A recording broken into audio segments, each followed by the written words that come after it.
What's happening, everybody? P691000 here. I didn't get to upload a video last weekend. I was super busy, but I'm going to make it up to you this Sunday by talking about some of the most haunted college campuses in the United States. Um, I actually went to the College of ETSU, and I'll tell you that after hours, when there's not a lot of people there, you can hear water turning on in the bathrooms sometimes. You can hear doors opening and closing, slamming. A little personal story of mine before we get into this video. But I used to date this girl when I was going to college there, and she snuck me into the girls' dorms, and we might have hung out with some of her friends and smoked a substance that most of the country is currently legalizing. One of the handful of times I've really ever done that. I don't really partake in that very often. But I thought it would be cool to do other haunted colleges throughout the United States because I know ETSU is haunted.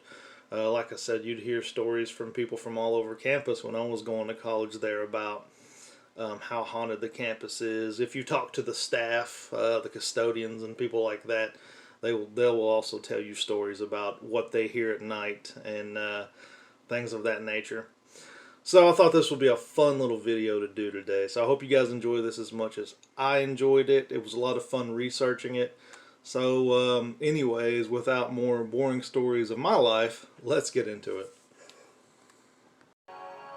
The largest women's college in America, and one of the prestigious Seven Sisters, Smith College has been one of the most dominant institutions in women's education since 1871, with alumni that include some of the most influential leaders, artists, and scholars of the 20th century. Of course, a century and a half is plenty of time to develop some homegrown college ghost stories. And with buildings dating back to the colonial era, Smith College has centuries of accidents, murders, and epidemics to draw from. Smith might be known to college consensuses as the top-ranked women's college in the United States, but it's also known as one of the most haunted colleges in New England. Thomas of Talbot House. Let's begin at Talbot House, where there are two ghosts. Thomas was a young lad who attended Talbot House when it was a school building in the mid-1800s. Today he would be described as heavily built, and 150 years ago the other children teased and ridiculed him. During a game of hide-and-seek, he was deceived by two other boys into hiding in the attic, whereupon they locked the door and left him. His lifeless body was found days later, but his footsteps are still heard at the top of the building. One lady saw him in a bathroom and had a conversation with him, thinking him to be a regular child, until he disappeared before her eyes.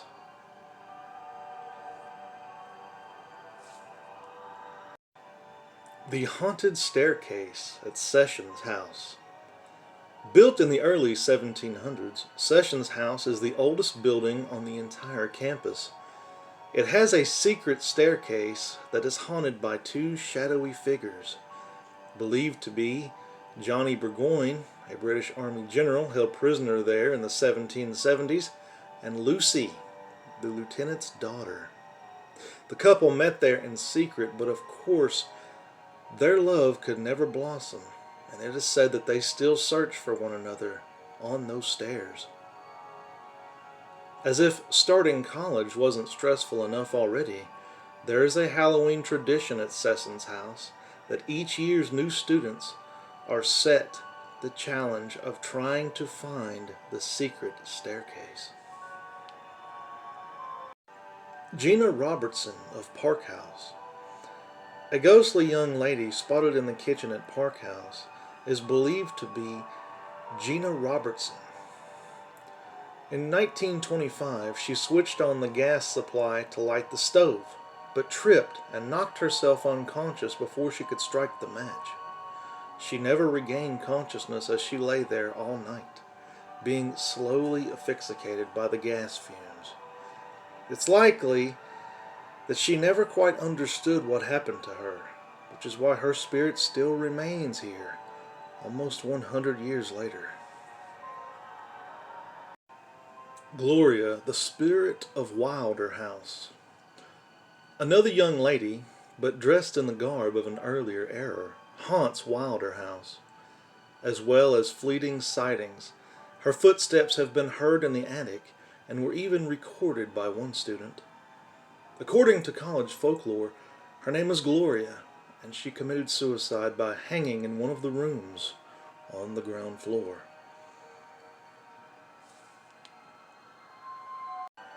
East Tennessee State University. Have you ever felt like you were being watched in Burleson Hall? Have you ever had a window randomly shut on you or hear a door slam in Gilbreth Hall? Have you heard anything strange in Lucille Clements Hall? If you have, don't worry. You aren't the only one experiencing these strange occurrences. According to the College Raptor, ETSU ranks 8th in the 13 most haunted campuses in the United States. These ghost stories have been around for years, but that doesn't make them any less spooky. It is said that ETSU founder and former school president Sidney Gilbreth himself still wanders around Gilbreth Hall. According to Paranormal Technological Investigations, Tennessee's paranormal website, fondly nicknamed Uncle Sid, becomes more active during approaching thunderstorms by making sure all the windows are closed and doors are shut. There have also been many reports from students that hear a man's voice telling them to get to class. Although Uncle Sid passed away in January of 1961, it seems like he has never left the school. Burleson Hall also inherited its own ghost story during the 1960s. Professor Christina Burleson, who taught Shakespeare, is said to haunt this building. Burleson contracted a chronic debilitating disease in the later part of her life that left her wheelchair-bound and depressed. Because she felt like a burden to her family, she unfortunately ended her life. A rather calm ghost, she is said to be seen following students or just watching them. And that portrait of David Sinclair Burleson that hangs in the hallways, those who knew him say that those aren't his eyes, but his daughter Christine's eyes. The legend states that those eyes will follow you as you walk past. The most haunted place on ETSU's campus, however, is Lucille Clements Hall. There are said to be multiple spirits haunting this building.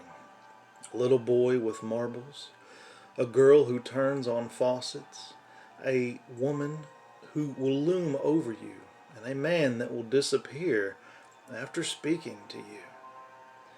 These stories have been reported by PTITN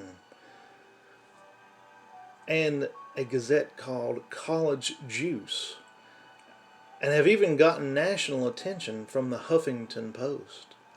The little boy, who is the most popular of the ghosts, reportedly died while playing a game of marbles when he fell down the elevator shaft.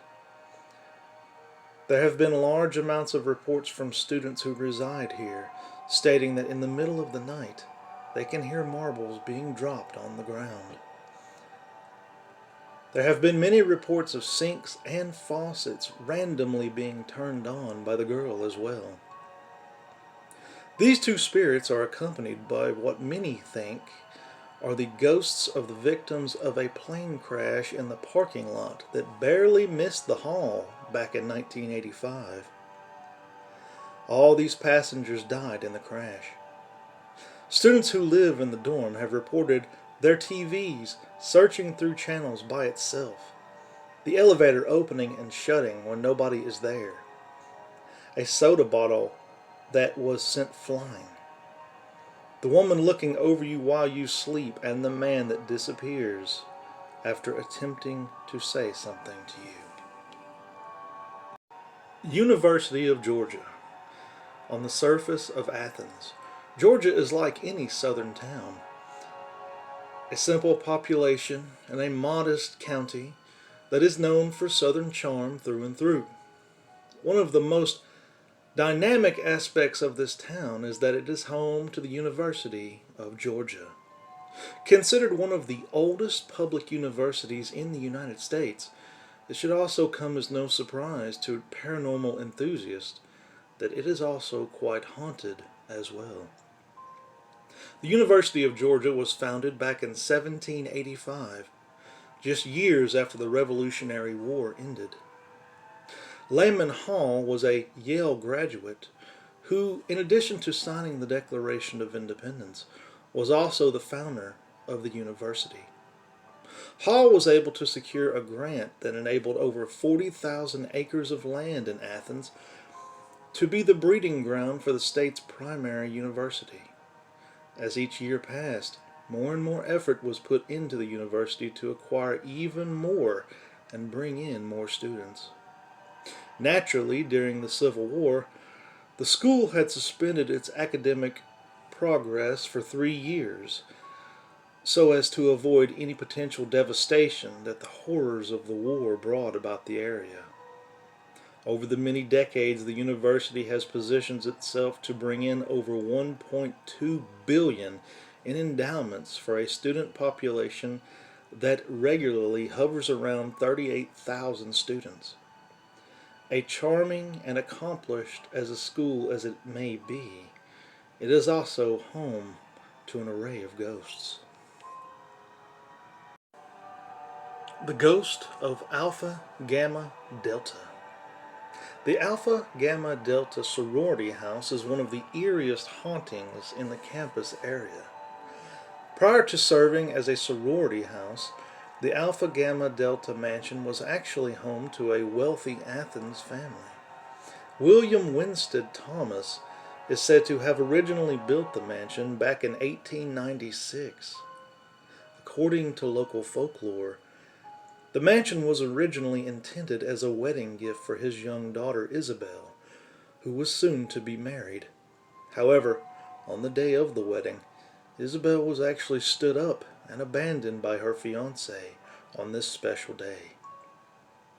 As a result of this, she went back to what would have been her new home and unfortunately ended her life by hanging.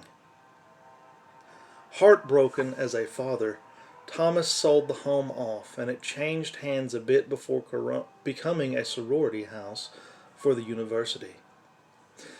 As a result of her unfortunate death, Isabel's spirit is said to haunt the Alpha Gamma Delta house in a variety of ways.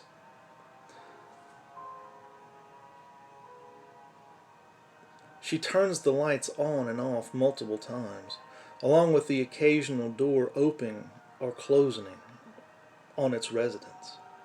However, the most terrifying of these paranormal acts is that some young women who are getting themselves dressed in front of a mirror have seen the reflection of Isabel in the mirror staring back at them.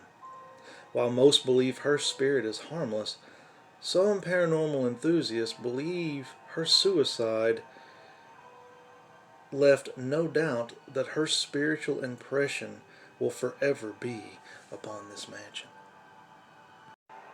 The Haunting of Wadley Hall.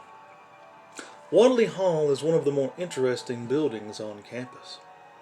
Although it currently houses the campus Office of Special Events, this building actually served in a laboratory and dormitory capacity for many of its years. Built back in 1821, Wadley is considered to be the second oldest building on campus and also completely rife with paranormal activity. One of the more popular spirits there is said to be a ghost of a young World War I soldier.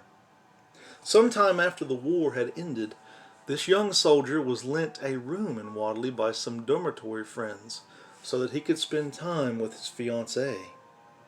At some point, it is believed she was seeing another man, and the soldier killed her and then himself. Today, those who have frequented the hall say that the mysterious and somewhat loud noises can be heard in areas of the hall where there simply was no one there. Others have gone so far as to see a flurry of brightly lit orbs streaming through parts of the hall.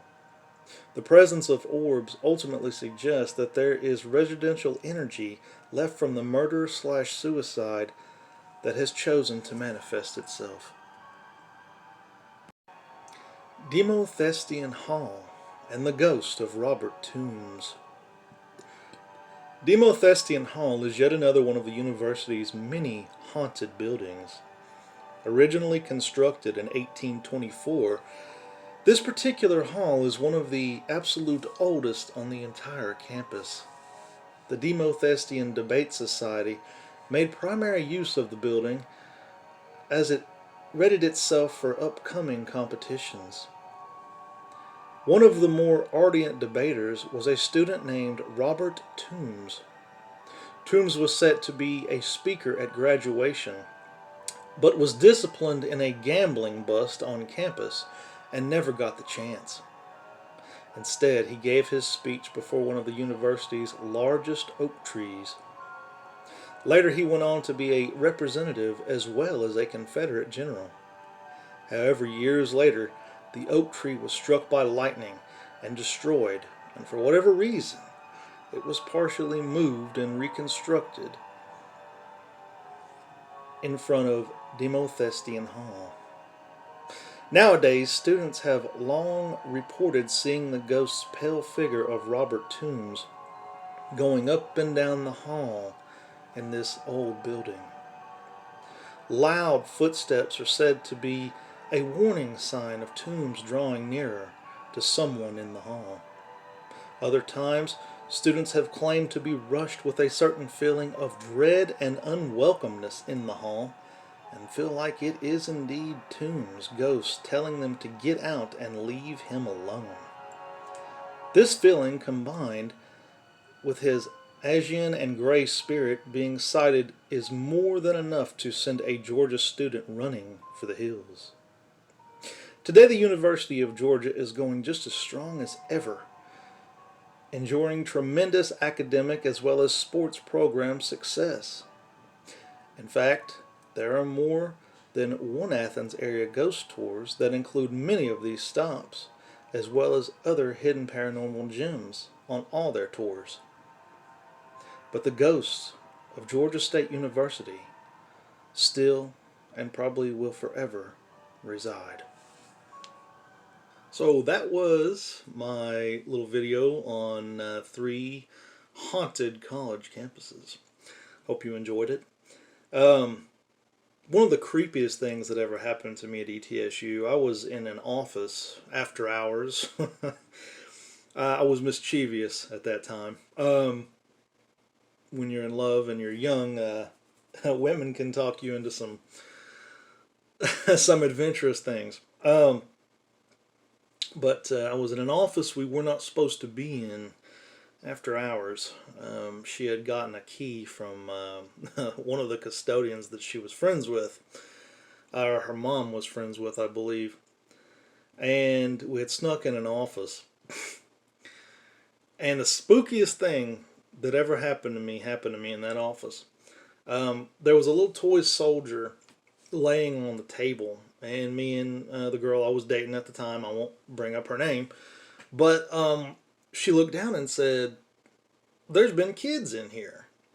As soon as she said that, a little girl started laughing, and we got the hell out of that office, and that kind of put an end to our night. That was about it. You know, she wanted to go home, so I took her home after that. That was very creepy. So yeah, that's been my story. Hopefully you guys enjoyed my little personal stories there. I had a lot of fun at ETSU. That was probably the most fun I've ever had in my life. I had to grow up pretty fast. Never really got a chance to be a kid. So ETSU, going to college for me, was probably the most fun I've ever experienced. I was having the time of my life. I was dating a beautiful girl, redhead. It was awesome. It was awesome. Everything about my college experience was really fun. But I hope you guys enjoyed this video. Peace, love. I love you all. Have a great day.